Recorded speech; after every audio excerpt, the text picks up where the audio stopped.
Hi everybody, this is Steve and Beth, Beth's Last Half, here to tell you today about our trip down the west coast of Ireland, the Republic of Ireland, from Londonderry to Kylemore Abbey.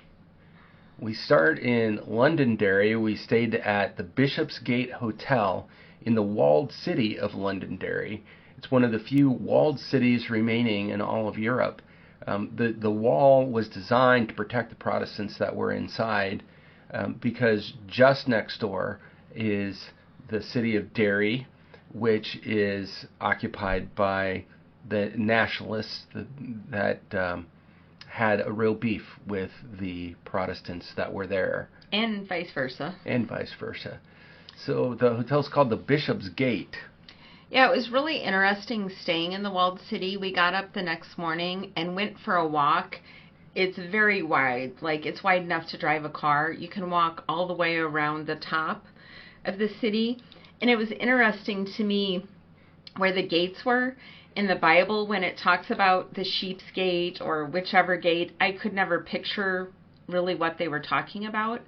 But now that I've been there and seen this, I understand the naming of the gate and how you know where that is. I don't know, it was just very interesting to me. And the walls itself, it was a fortress.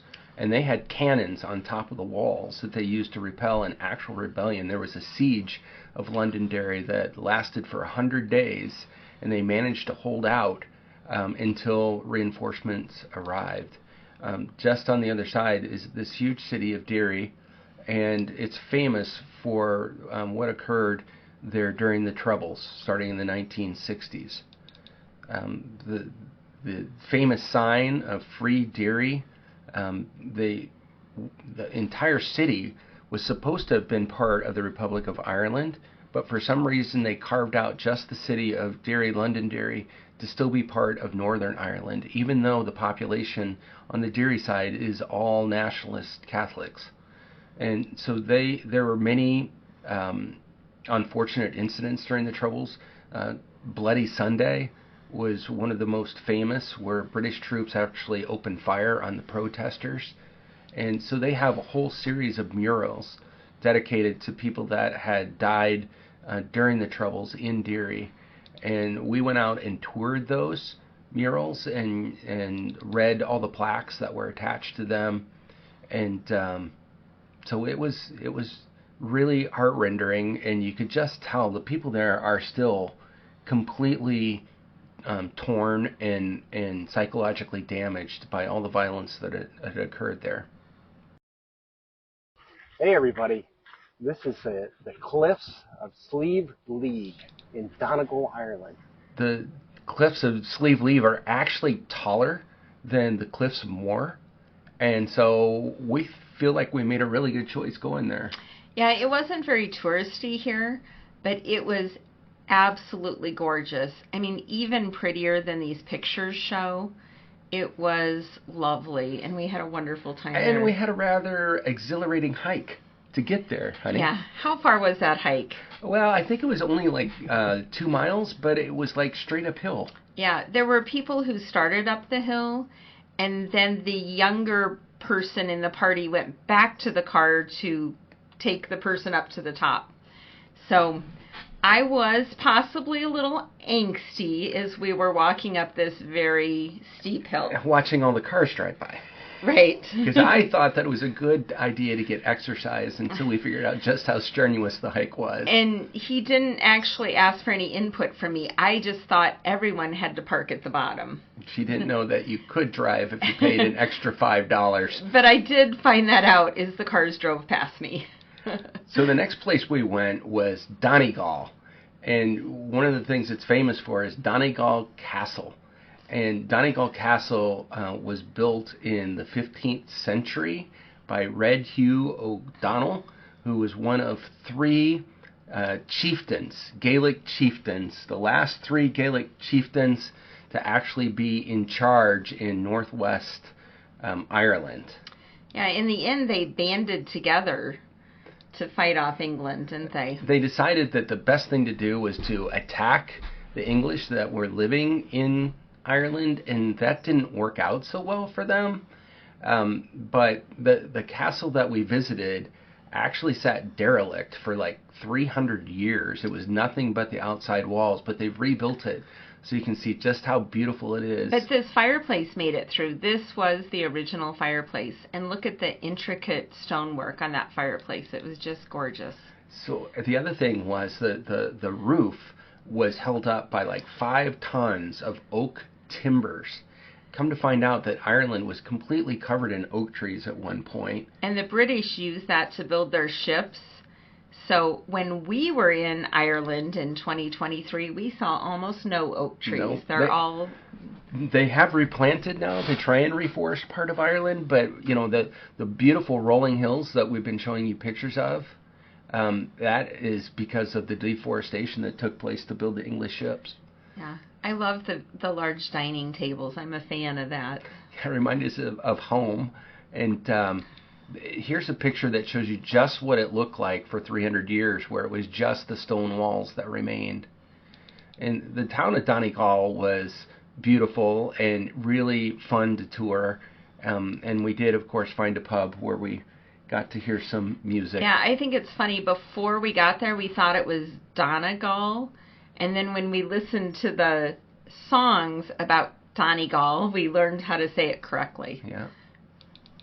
The next place we stopped was Bleak Pottery. I knew nothing about this, but of course Beth did.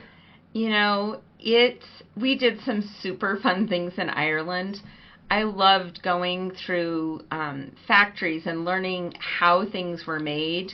The craftsmen who made the Bleak pottery were amazing. The clay and the braiding and all the little flowers. I think you have flowers coming up. Yeah, so the other thing that happened was we went across this little river to get to Bleak. So we had already come into Ireland. Yeah, we're in the Republic of Ireland, all the way down the west coast.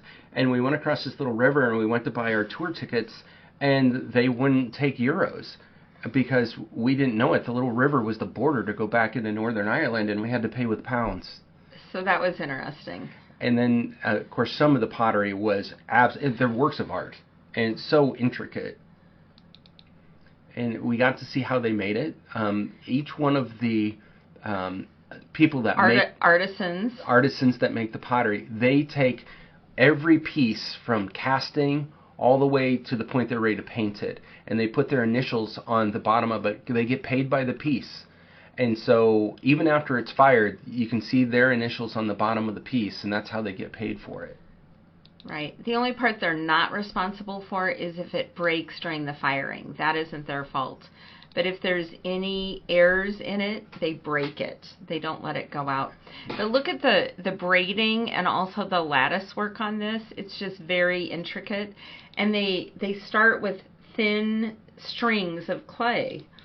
Like spaghetti. Yeah. And they literally weave it. And then they all the flowers and things they put on it are made by individuals who sit and do nothing but make the flowers. In the palm of her hand, she's making flowers. Look at those gorgeous flowers. I could have stayed there for hours watching them make this. But, of course, we ended up in the gift shop where you can buy things. And I thought, I'm trying to get rid of things. Why would I buy something? But they had this piece that they showed us every step of the way how to make it, and that had every part of Bleak. It had the lattice, it had the braiding, it had the strings, it had the flowers that were hand-painted, and see the bee inside. And that was a special piece you could buy only if you went on the tour. And Steve talked me into it, and I've got to say, I'm super happy when it arrived in the mail. It was great. I hope you can see how pretty it is. No way that was going to make it home in the luggage. No. So the next place we visited was Kylemore Abbey. And Kylemore Abbey was a guest house castle built in the mid-1800s by Mitchell and Margaret Henry. This was their summer home. Yeah. That basically came here to build a summer home by this beautiful lake in the mountains in the middle central Ireland.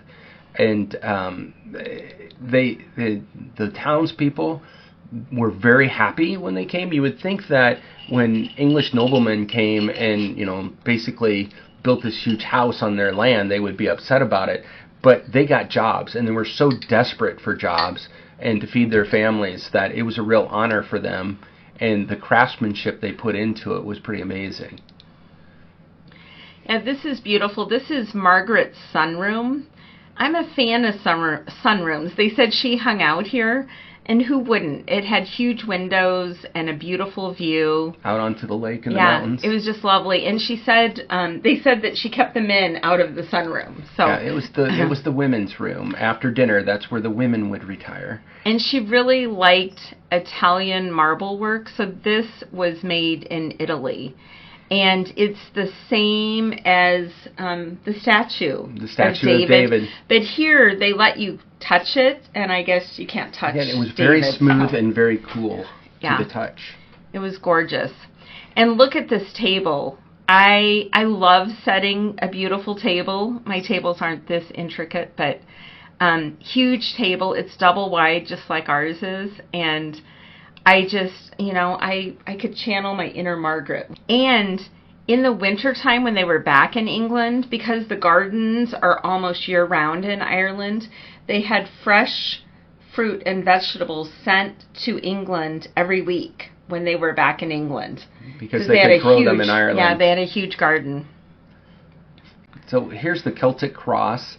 The thing about the Abbey was that ultimately it was gifted to the Benedictine nuns, whose abbey in Belgium had been destroyed in World War I.